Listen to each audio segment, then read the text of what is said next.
Hey guys, today I'm bringing you some more content on Killing Floor 2's latest seasonal event, Halloween Horrors 2018 Monster Masquerade. Now, if you've been playing Killing Floor 2 since the last few seasonal events, I'm sure you would know that there are always some limited time objectives that you have to beat in order to unlock a certain skin, and of course this time is no exception. But instead of just getting a set of cosmetics, you get a new weapon instead. There are 5 objectives you have to complete in order to unlock Hans Halloween MKB machine gun, and today I'll be showing you how to complete possibly the most difficult objective out of the 5, which is to beat wave 25 on endless mode on the new map Monster Ball on hard difficulty or higher. So without further ado, let's get to it. If you're new to Killing Floor 2, there are actually 3 game modes you can play when it comes to PvE.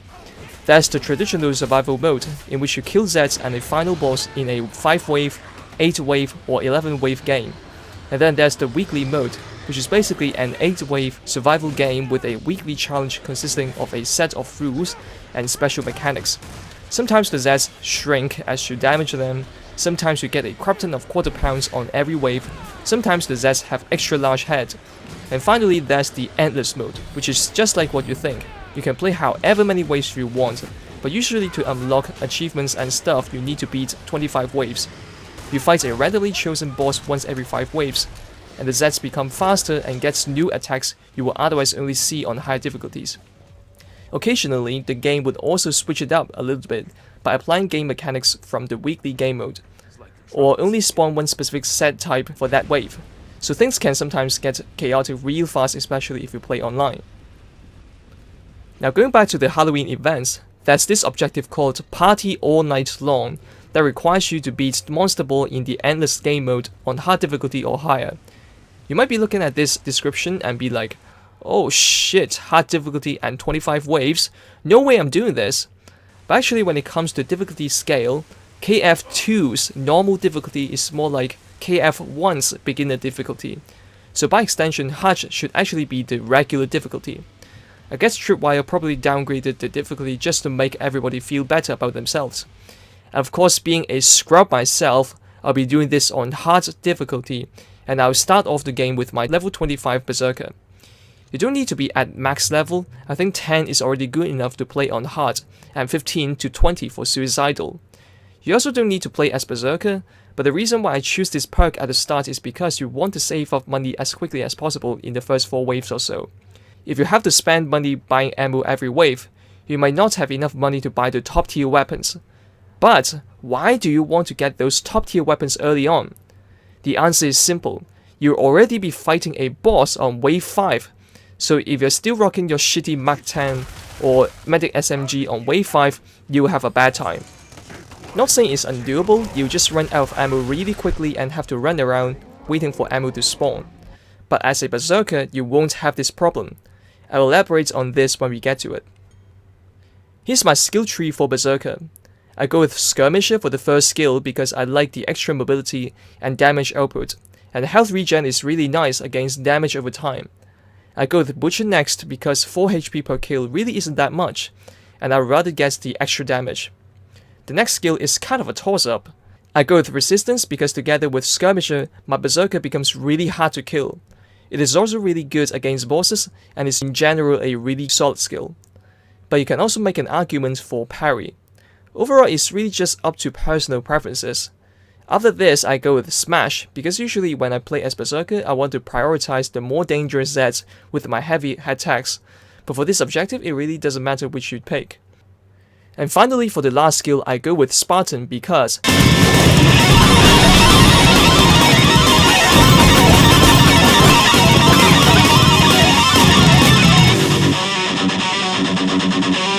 if you do play as the Berserker, you should spawn with a Crovel. It's a decent melee weapon that can 1 or 2 shots mow Zeds if you aim for the head, and it should get you through the first 4 waves just fine. Now when you are about done with the wave, you might want to run around to try to pick up some ammo, weapons, or even possibly armor. Obviously the ammo is not useful to you if you're just using the Crovel, but if you do find a gun that you want to keep, you can definitely get some use out of the ammo. You don't really need to do this on wave 1 though, because the item drops are kinda rare. But as you climb to higher waves, you will start to see ammo boxes everywhere and weapons appearing very frequently. So definitely make sure to scavenge a bit before you kill off the last Z.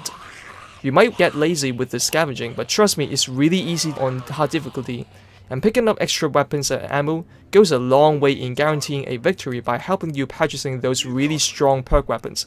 I mean, the game can get quite brutal with its enemy spawn as you rack up those waves, so having the strongest weapons early on will allow you to get used to the weapons more quickly, and there's a much better chance for you to beat the objective on the first go. You have to remember, if you ever lose on any of the waves, you have to restart the climb, and it usually takes around 1 hour to get to wave 25. So yeah, the stake for losing is quite high, and having to redo the whole thing would just get frustrating quick. So trust me, you want to get the best weapons as quickly as possible. I'm going to jump straight ahead to the end of wave 4. As you can see, I already have £2,000. At this point, I can switch to whatever perk I want and buy the top tier weapon. But I'm not going to do that because I want to showcase how easy it is for Berserker to kill the boss on wave 5, or just in general. I bought the Eviscerator because it is pretty much the best Zerg weapon. It is good against every boss in the game except for maybe the Abomination, but even then, he pretty much can't kill you anyway as a Berserker. Now usually when I'm going up against the boss, I like to stay or at least start in the plaza that's very close to the player's spawn, because there's a pretty good amount of room for you to run around, and you do have a clear view of the boss. So the first boss I've fought in this run is the Abomination. Now even though Abomination is known to have some of the tankiest armor pieces, because this is only on wave 5, his armor breaks very easily. As you can see, I basically one-shot his helmet, and body shots do pretty good damage too. By the way, during this update, this boss actually received quite a few buffs, including faster minion spawn when full health, longer reach for his gorge attack, and more importantly, drastically increased running speed, which allows him to keep up with even the Berserker. And as for his minions, they have less health, but when they explode, they do slightly more damage, which is a bit annoying. Of course, with this being only on wave 5, the fight didn't take too much time, but getting the Eviscerator for wave 5 definitely helped a lot in the quick kill. After this, I sold my Eviscerator and picked up the AA-12, which is going to stay with me till wave 25. I will also pick up the Doomstick later on when I get more money. And of course, if I'm going to use shotguns, I have to switch to Support Specialist. Here's a quick look at my skill tree. I went with Tactical Reload because this actually benefits all shotguns, unlike high capacity magazines, which does not benefit the double-barreled shotgun and Doomstick at all. Then I go with Salvo, no brainer there. Tight Choke so that I can snipe Zeds with my shotgun. Resupply Pack so that I never have to worry about ammo, and finally Barrage for kick-ass Z-time killing sprees. After you picked up the AA-12, the whole challenge will just become a walk in the park for you. I'll let the video speak for itself.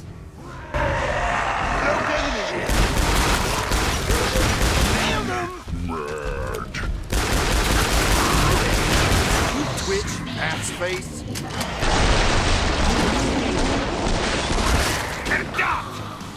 Go to the part, your time will come soon enough. After wave 6, I still scavenged for a little bit because I still need to save up for the Doomstick. But once I get it, I won't have to worry about money ever again. Besides scavenging, you can also try out those Stand Your Ground challenges, which will also give you a good amount of dodge. They basically just require you to stand in a highlighted area and kill all the Zeds.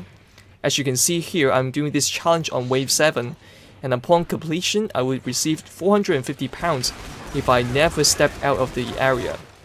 I stepped out for the last 4 Zeds and lost £10, but that's no biggie, because I will still have enough dodge to purchase the Doomstick, and I'll never have to worry about money again. Jumping to wave 9, the game decided to turn on Tiny Terror, which is normally a weekly challenge. Basically, when I damage Zeds, they'll shrink and be harder to hit, but they also kind of move slower.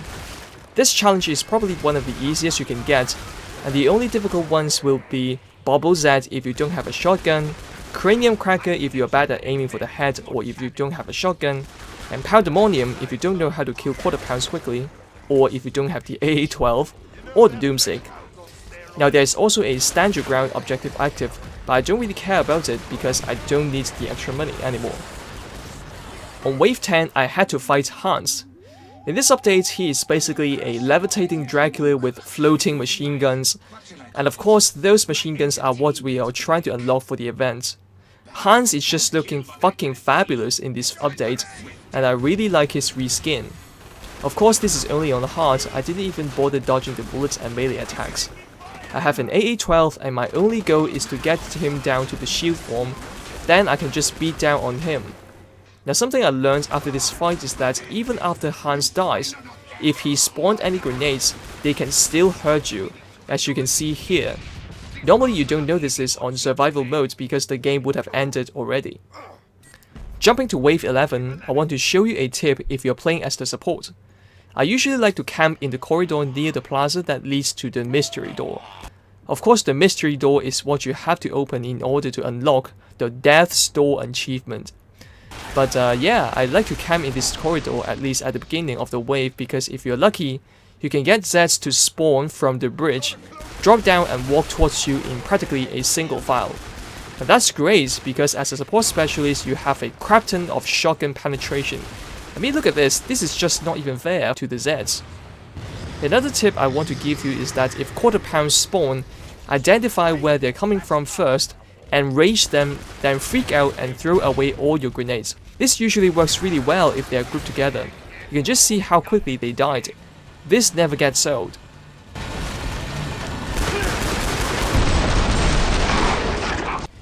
Here's another example of me killing 2 regular flash pounds. They're tankier but more docile. But you still do the same thing. Throw a crap ton of grenades and enrage them. Here's another example of me basically doing the same thing. Don't do this online though. Of course, when they do get close to you and you don't think you can kill them before they hit you, you can always just take out your knife and parry. That way, they will stop raging and you can catch your breath. Here's another tip for you if you're playing as the support specialist just like me. As you can see, I got a special wave on wave 12, in which only squares were spawning.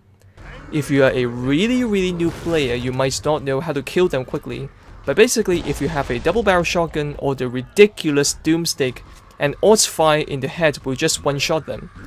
So as you might be able to imagine, this wave actually turned out to be one of the most relaxing waves in the whole game.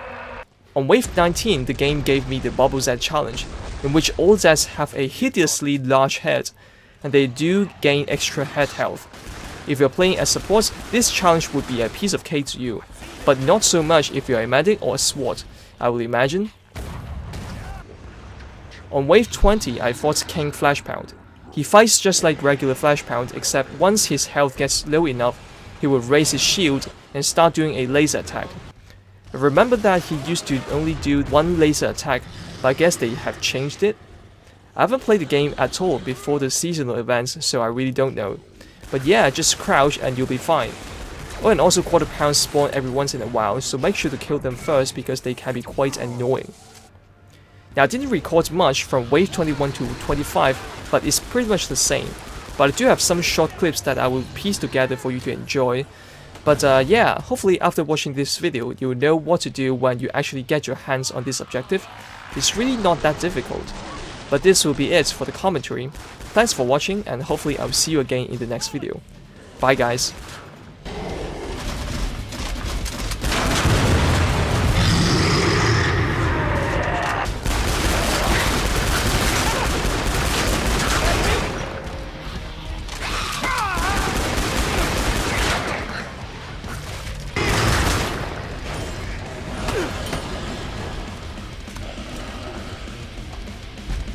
Don't you know? Rip 'em to pieces!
Bloodhound! What is move?